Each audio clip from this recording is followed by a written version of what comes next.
Hello people of BookTube, Megan here, and time for another book review. Today, I'm going to be talking about The Queen of Nothing by Holly Black, and this is the third and final book in the Folk of the Air trilogy. Oh my god. Can I just say I am so glad that the release date for this got moved up to this year instead of next year, because I was reeling still from the end of The Wicked King. Like, I needed this book so bad, it wasn't even funny. Because this is the finale in a series, I don't feel there's too much I can say without risking spoilers, but I will say that Holly Black did it again to show another awesome book, and this was a very satisfying conclusion to this trilogy. I thought things were wrapped up nicely. I don't feel there were that many loose ends, if any at all. I can't think of any off the top of my head, at least. Just, I like how things were wrapped up. And I like how the conflicts were resolved, and just, I really like this conclusion. And I feel I can officially say that the Folk of the Air trilogy is probably one of my favorite series at this point, so yeah, take away from that what you will.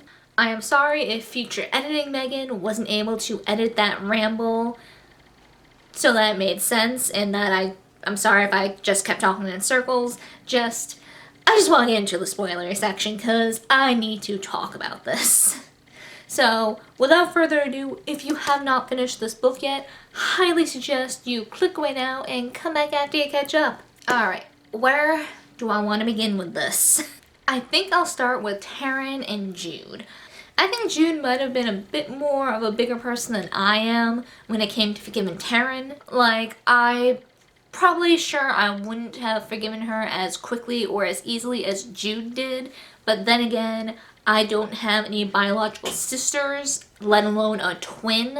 So yeah, I don't know.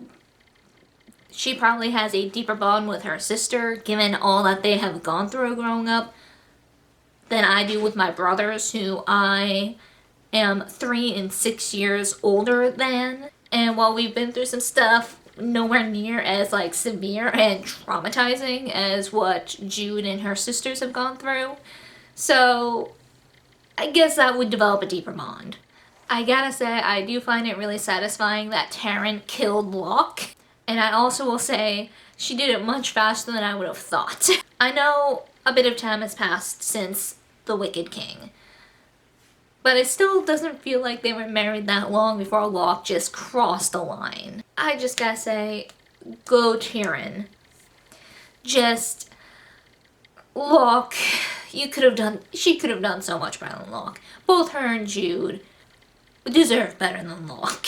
And the world is probably a better place without him, because he's just a manipulative asshole, for lack of better words. And I don't like manipulative assholes like that, so I might be a little biased in that.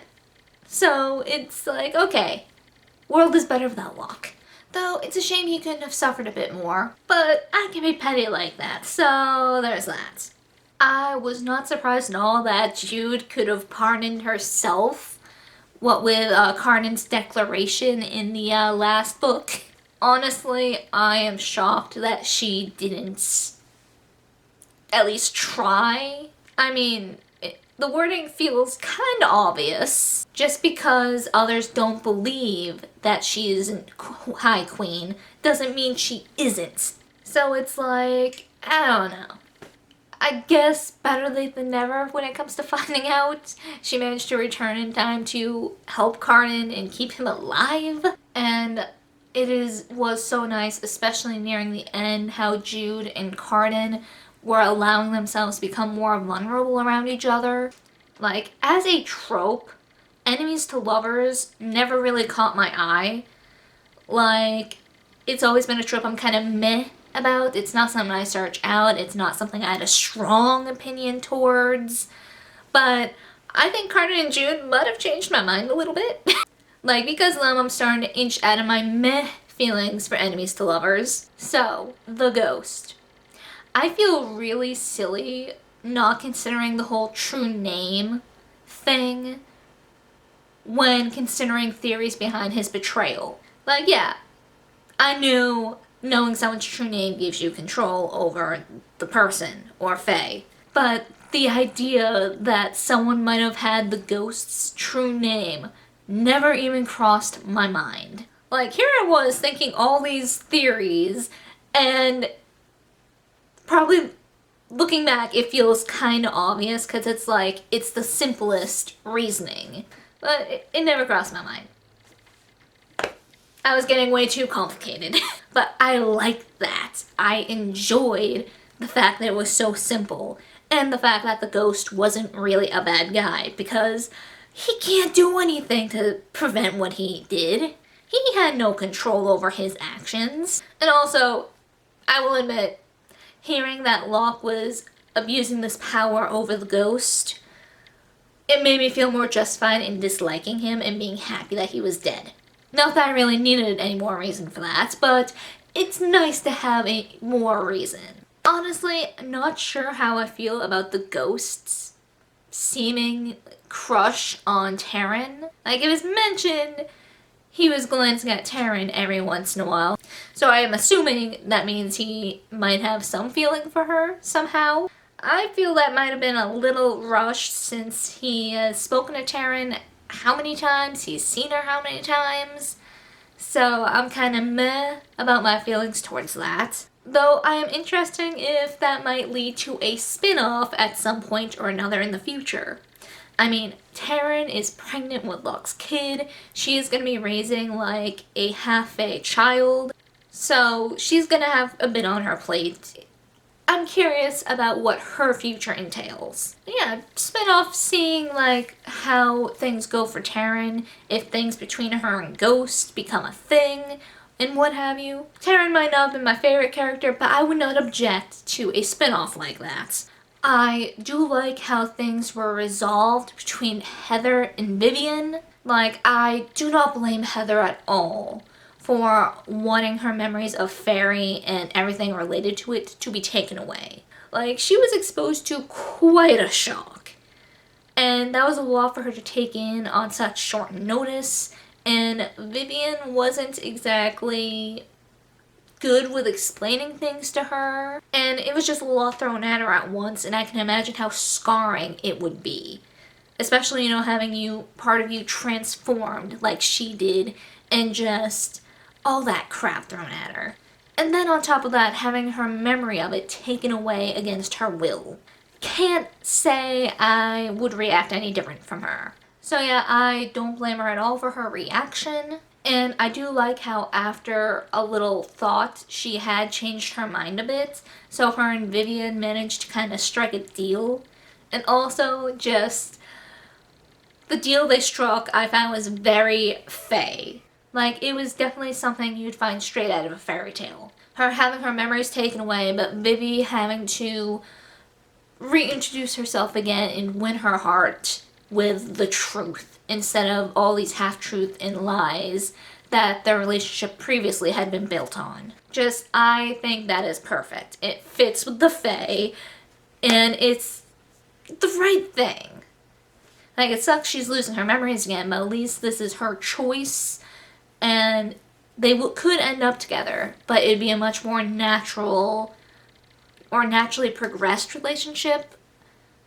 Probably not the best way I could have phrased it, but it would be a relationship built on a more stable foundation. And I found that really heartfelt, especially at the end where we get all the girls together and it's like her meeting everyone again. It was just so wholesome. And also, gotta say, I full-heartedly approve of Jude's punishment from Mordok. Why am I blanking on how to say his name? Her adoptive father. She very easily could have had him executed. He was a traitor. He did some pretty nasty things. Not to mention, he did take her parents from her a decade ago. So there is a love-hate relationship there for sure, and she had the power to do whatever the hell she wanted. His fate was literally in her hands. But she had the mercy enough to give him a fair punishment. Not just killing him. That would have been too simple and honestly could have been something she would regret later. But you know, it was poetic. You get to live, but you're going out to the human world. You can't touch a weapon. You can live, but your days of warrior are over. Which, to him, as a red cap, would be punishment enough. And she doesn't have to worry about taking poor Oak's father figure away from him. And just, all in all, I loved how, like, it was fair. And also her punishments for those who followed him was fair. Just, it was satisfying to see. Everyone got a fair punishment. Just, I loved it. And just, all in all, this was a great series. I love Holly Black's writing. I've loved her books about the Fae. I have read the Modern Fairy Tale series. I've read The Coldest Girl in Cold Town. I've read, The Darkest Part of the Forest. And I loved them. And it was just so nice getting a series about the Fae from her again. So, love this series. I am sad that it's over, but all good things must come to an end. And I was very satisfied with this ending. And I don't feel there's too much more I was going to talk about. Feel like there was, but I can't remember anything off the top of my head, so I'm just going to stop myself here. So, yeah. For anyone still watching, what do you think? Did you like this conclusion to the series? Do you wish there was more? Were there any parts of it that you didn't like? Were there any parts that you did like that I didn't talk about? Let me know. Let's get a discussion going. So yeah, that is it for this book review, and I hope to see you guys next time.